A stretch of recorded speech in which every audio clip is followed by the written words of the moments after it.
And Dylan, and welcome back everyone at New Canaan High School.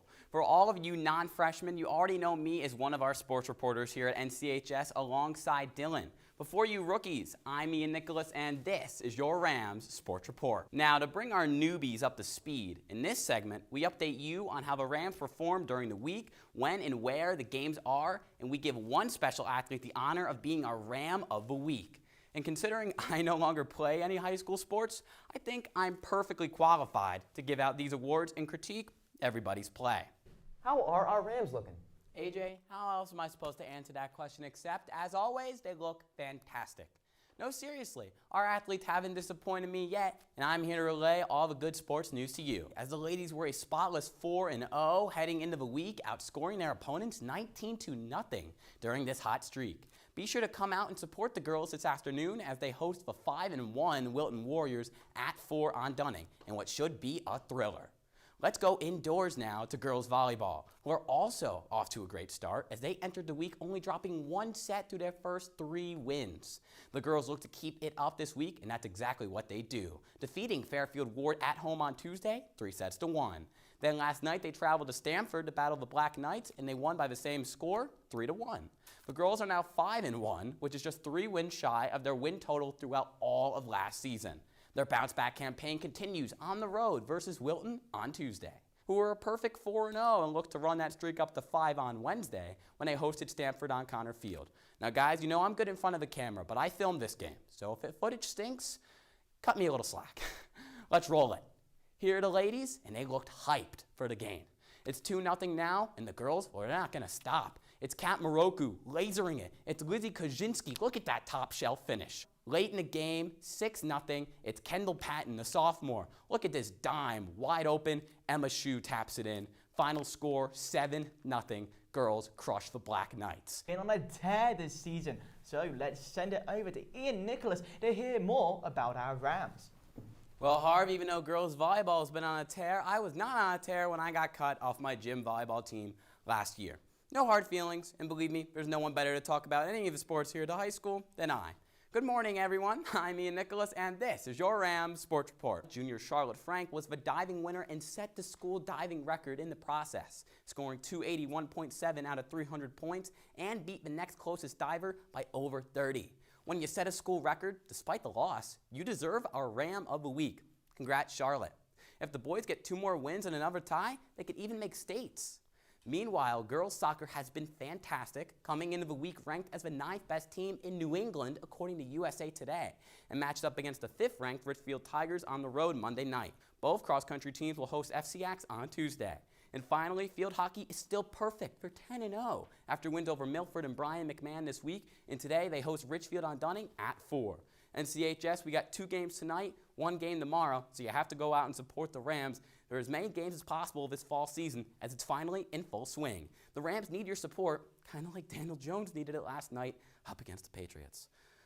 Harv and AJ, back to you. They won 7 games in a row, including a playoff game on Wednesday night. Thanks for that update, Harv. Yeah, no problem, AJ. That's not your job. It was once. It was once. That's Ian's. Oh, I'm sorry. So let's send it over to him for the latest updates on our Rams. Ian? Thanks for clarifying that, AJ. Harv, once, never again. I'm joking. I'm here to give you all the info for not just football, but one of our many winter previews this upcoming season. I'm Ian Nicholas, and this is your Rams Sports Report.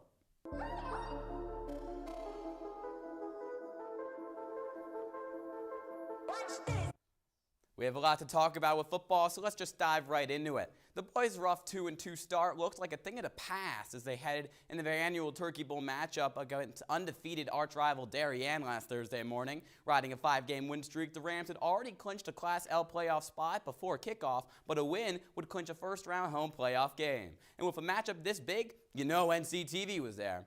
Let's roll the tape. The game was at Darien Stadium Field this year for the first time since 2012. The Rams came in as underdogs. They didn't look like it there. Christian Sweeney from Drew Pine for the 31-yard score off a double move. But Pine, using his legs here, from 13 yards out, he barrels in for the score to put the Rams up 14-0 in the first quarter. That would stay the score at halftime, but here it's Christian Carson who gets the rushing score from a yard out. Junior scores for the third time this season. And finally, it's senior captain Drew Guida jumping that pass perfectly and sealing the deal. Final score 20-0 as the Rams rout the Blue Wave in style. It's the third straight year that the Rams have beaten Darien on Thanksgiving, but they couldn't celebrate too much just yet. Thanks to Mother Nature, the Rams state quarterfinal playoff game was delayed to Wednesday, where they'd host the 5th-seeded Wethersfield Eagles. So get ready. Double football highlight Friday. Oh, yeah. Thank you, Chad. Defense dominates in the first. It's a little bit uneventful until this shot from Drew Guida. He's back at it again against Wethersfield quarterback Matt Silver. Silver had a rough first half. The Rams are up 7-0 here, and Walker Swindell looks to make it 14-0 as he's going, and he is gone. His second pick on the year for number 13 puts the Rams up 14-0. But they would not stop. Just moments later, Pine, play fake, looking for the deep shot. Luke Morton slipping the tackle and turning on the Jets. A 71-yard catch and run. His first of 2 scores on the night for the senior wideout. Speaking of senior wideouts, we have a birthday boy, folks. It's Zach Lapolis. His 13th touchdown on the year is going to come on this 58-yard gallop, speeding by everyone. He makes it look like a kick return as there's no one in the camera. The Rams would win 42-7 with that big lead. And let's not forget about another football stud, senior pass rusher Carrato. Oh my God, I'm losing my voice. He's so good. He racked up 2 sacks against Wethersfield Wednesday, bringing him up to 14 on the year. This means he now owns the single-season NC sack record, passing former Ram and current NFL player Zach Allen, who had 13.5 sacks back in 2014. With that record-breaking performance, Chris, you're Ram of the Week. See you in gym class, buddy. Coach Marinelli's Rams are now 9-2, riding a 7-game win streak, as Harvey mentioned earlier. They hope to continue this impressive run Monday night on the road in Bunnell versus the top-seeded St. Joe's at 6:30 p.m. The Cadets beat the Rams earlier this season on Dunning. So to say the least, a little bit of a secret, our guys are highly motivated to get their revenge and make it back to the state championship game. I'll be there on the call with NFHS Network, so tune in to see our Rams play arguably the best team in the state, or make the trip up with them to Stratford with them. Finally, let's talk about our winter preview. We only got one this week, and it will be for our fantastic girls hockey squad, who look to repeat on a fantastic season from last year, where they went 17-1-1 while winning both FCX and states. Senior captains Lizzie Kaczynski, Sophie Potter, and Quincy Connell look to lead the Rams back to the promised land, even though they lost 2 key defensemen in Jess Eccleston and Caitlin Sparks to graduation. Freshman Amanda Benson looks to keep it up on the back end. Meanwhile, junior Blythe Novick will handle goalie duties. Look out for some underclassmen, which include Grace Crowell and Kaylee Harden, to make a big impact this year as well. The girls have a scrimmage against arch rival Darien tomorrow, and their season starts Tuesday versus Simsbury at 6:30 at the Darien Ice House. So show your support for the ladies in all of our winter sports this upcoming season. See you next time, NCHS, and go Eli Manning. He's back on Monday. Oh, thanks, Ian. I actually know who Eli Manning is. We need a break, but we're going to send it over to someone who never needs a break, as our amazing sports broadcaster, the great Ian Nicholas. Well, yeah, it's a little too kind, Harv, but look, I can update everyone on our NCHS sports, but what about that new AAF? I mean, the new XFL, which is starting up this weekend. Hopefully this league lasts more than, half a year, as I'm rooting for the New York Guardians to go all the way, or at least until the league folds. Enough joking, let's talk about our sports teams. I'm Ian Nicholas, and this is your Rams Sports Report.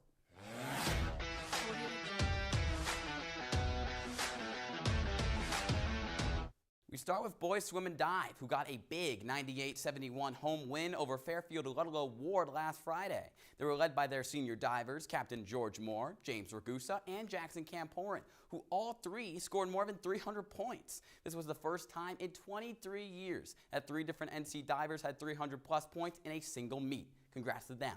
Also, junior Gianfranco Pazzolini helped NC win 4 events. The boys just kept swimming on Monday when they beat Staples to go 4-3 on the year. There are just 3 meets remaining, one of which is today on the road against a tough Richfield squad. Boys wrestling defeated Norwalk on Wednesday 54-21 for their 4th win on the year. Senior star co-captain Tyler Sung got his first win on the season since coming back from injury. He's also the favorite, or one of the favorites, to win FCX again. Despite a 4-8 record, shout-out should go out to junior captain Matt Benevento and junior heavyweight Ben Clay, who have 15 and 21 wins respectively on the year. The guys host a quad meet today at 4 in the main gym, so go support the boys after school. Now to the ice, where boys hockey has flat out been rolling.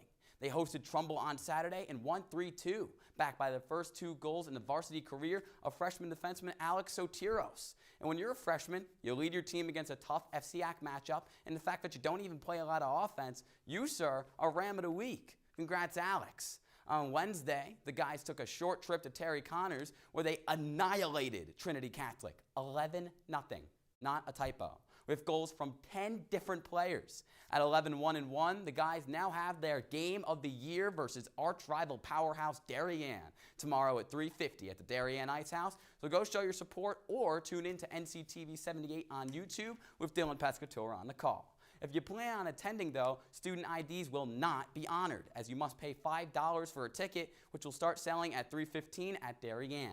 Show up early to secure your ticket, as they will sell out fast.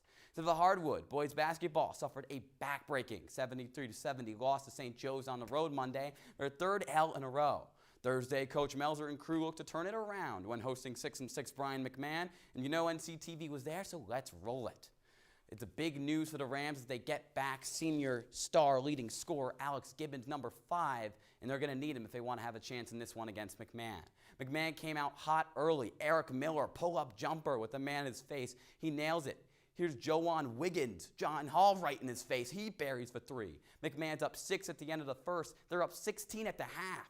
Trayvon Tweedy had 3 triples, including that one in the first half. But New Canaan, they wouldn't be done yet. They went on a 16-2 run to start the half. Brandon Seachin got the bucket there off the Ryan McAleer steal, and Alex Gibbons was red hot in his return of the lineup. That was at the end of the 3rd quarter, and New Canaan was able to take its first lead of the game early in the 4th quarter off that Gibbons 3, the Hank Pulley assist. But Brian McMahon would snatch the lead right back 15 seconds later. Junior captain Brandon Miller gets it. The Rams, now with just a minute left, had a chance to tie it up, but they missed a 3-point shot. The final score would be Brian McMahon 51, New Canaan 45, as the boys fall to 8-7 on the year, banged up by injuries. They're in a tough spot, but they have a chance to rebound and get back on track against arch-rival Darien on the road Monday at 7 o'clock. They've already qualified for the state tournament again, this time in D3, looking to repeat. Lastly, some quick hits. Girls B-ball is 7-9, losing to St. Joe's on Monday, but getting a much-needed win over McMahon yesterday on the road. Tune in for their game versus Darien at 7 Monday live on our channel, where I will be on the call. Girls hockey is still 10-5-1 despite dropping their last 2 games, 2 road losses against Darien Saturday and Greenwich Academy Wednesday. The cheer team is back at the high school for the first time in 5 years. They finished 6th in their second competition of the year last Saturday, beating Darien. Good luck to them at FCX tomorrow over at Wilton High. And finally, quick shout out to our 2 track teams who competed in FCX last night. The guys placed 10th and the girls placed 11th. And senior Andrew Charkalis won the pole vault. And speaking of track studs, shout out to our NCTV legends, Captain Ryan Lytle and Andrew Galois for the fantastic graphics reboot you've seen on TMA and on Sports Today. Have a great weekend, NCHS. Harv and AJ, back to you at the desk. Thanks, Ian. Some unexpected results there. You know what else was unexpected?